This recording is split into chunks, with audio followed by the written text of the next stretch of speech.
Le retour des valises, ce jeu très cruel, mais il faut un peu envoyer, il faut être méchant, il y en a marre d'aimer tout le monde. Donc je rappelle le principe, je vais vous proposer 3 noms et vous allez me dire celui que vous voulez voir partir en priorité. Voilà, c'est comme ça, c'est méchant, mais il faut faire aussi de la place dans cet effectif et ça fait partie du mercato. On démarre, messieurs, avec des joueurs qui sont en stage actuellement, qui sont partis, 3 défenseurs centraux qui sont partis dès le début du stage, en attendant peut-être le retour notamment de Thomas Ubokan, qui a fait des matchs internationaux avec la Slovaquie, donc du coup il est retour différé. Mais voilà, en attendant, il y a Doria, il y a Rolando et il y a Rod Fanny. Lequel voulez-vous voir partir en priorité de ces 3 noms? Anthony?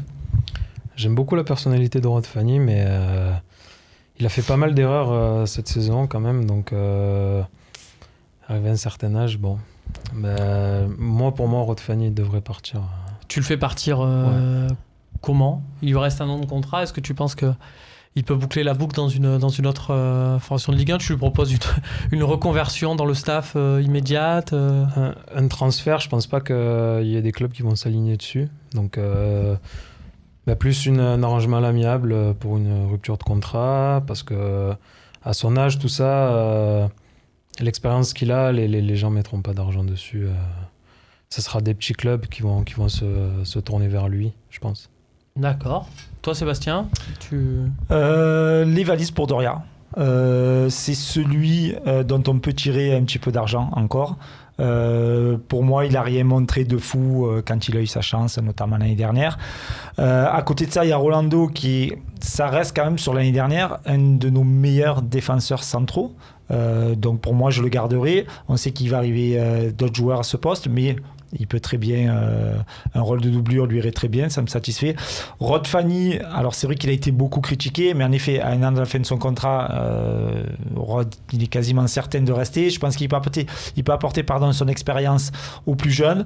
Donc je garderai Rolando et Fanny et je transférerai Doria. D'ailleurs, il y a eu des petits bruits. Alors il était question à un moment du Sporting Portugal, puis ça s'est pas fait. Il y a des touches en Allemagne, donc je pense que c'est celui a priori qui est le plus susceptible de faire ses valises. Très bien. Messieurs, on passe aux éléments offensifs, toujours qui sont actuellement en stage en Suisse avec l'Olympique de Marseille, notamment Lucas Ocampos. Le retour de Lucas Ocampos, vous avez vu cette histoire incroyable. En fait, le Genoa s'est arrangé avec le Milan AC. On sait qu'il y a beaucoup de transferts entre les deux clubs depuis Kaka Kaladze notamment et Marco Borriello. Et bien voilà, le Milan AC a accepté de le récupérer pour que l'option d'achat automatique ne soit pas levée. Du coup, Lucas Ocampos, il est là, il est de retour, il est sous contrat jusqu'en 2020, je crois. Et il participe au stage d'avant-saison. Il participe au stage d'avant-saison aux côtés de Bounassar et Clinton Ng, toujours blond, toujours totalement blond. Simon Phoenix pour les amateurs de 7e art. Alors, lequel voulez-vous voir partir en priorité? Je pense qu'à l'unanimité, Bounassar. D'accord. Voilà, il a eu sa chance, il a rien montré du tout. Il a même eu un jeu de carte chance en fait, carrément. Ah ouais, il a clairement eu sa chance, il a été titulaire sur quelques matchs, il n'a jamais rien prouvé. Voilà. Moi franchement, je miserai plus dessus. Bon courage. Sans hésitation, Bounassar. D'accord, donc c'est un plébiscite. Après, en plus, il a été pris en grippe par une grosse partie du public, donc ça va être très compliqué pour lui. NJ, moi je le garde rien que pour son but contre Bastia l'année dernière. Donc voilà, rien que pour ça. Un grand moment. Et puis au Campos, on ne sait jamais, il peut nous mettre un petit ciseau dans la saison, c'est ça spécial. Donc, pourquoi pas. D'accord. Alors on va changer maintenant un peu, messieurs, les règles du jeu, puisqu'on va regarder les jeunes, et je ne vais pas vous demander d'être aussi méchant avec les jeunes du centre de formation. Je vais vous demander qui vous voulez voir signer un premier contrat pro. Donc je vous offre Christopher Roquia, Youssouf Sarri et Florian Chabrol. Ils sont tous les 3 en stage actuellement en Suisse. Est-ce qu'il y en a un à qui vous offrez un contrat pro? Et si oui, lequel? Sébastien? Alors, je les connais pas extrêmement bien. Je les ai vus jouer à quelques reprises avec la CFA, notamment en finale de Gambardella. Je vois avec des notes, donc je sais que tu as bossé j'ai pris des petites notes. Tu as bossé ton sujet. Évidemment. C'est pas de me la faire à l'envers. Donc, moi je garderai Christopher Roca. D'accord. D'une, parce qu'il a aligné de bonnes prestations l'annnie dernière avec la réserve, et puis il joue arrière gauche. Donc c'est un poste où on risque d'avoir des besoins avec Patrice Evra pour leur spécialiste du poste.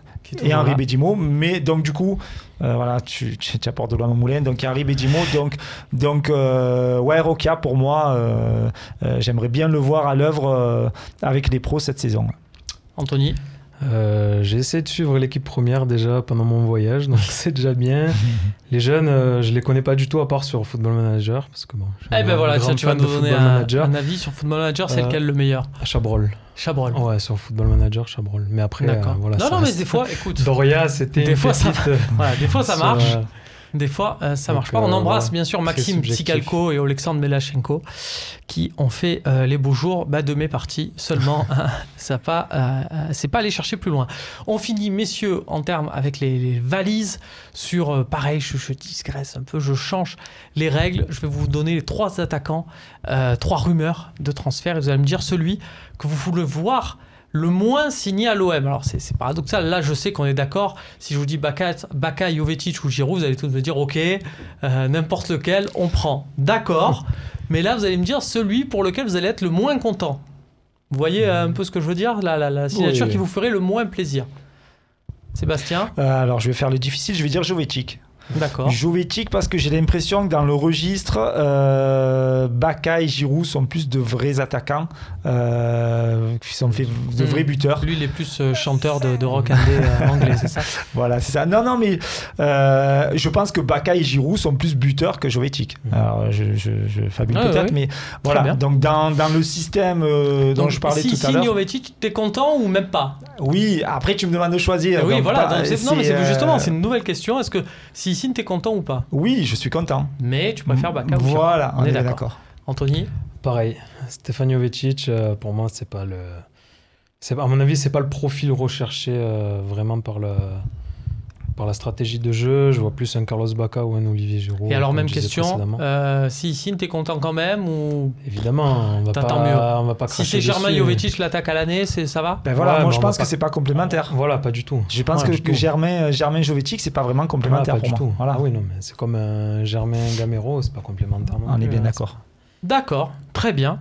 Mais écoute, Germain Gamero, ça peut faire le retour de Tic et Tac si on leur met les mêmes chemises. Mais voilà, ça peut avoir de la gueule, mais sinon, d'accord, on l'aura compris. Vous êtes plus Bacca et plus Giroud. Très bien. Messieurs, merci beaucoup pour avoir participé à ce Mercatalk. Nous, on se retrouve la semaine prochaine pour un prochain numéro. Salut à tous.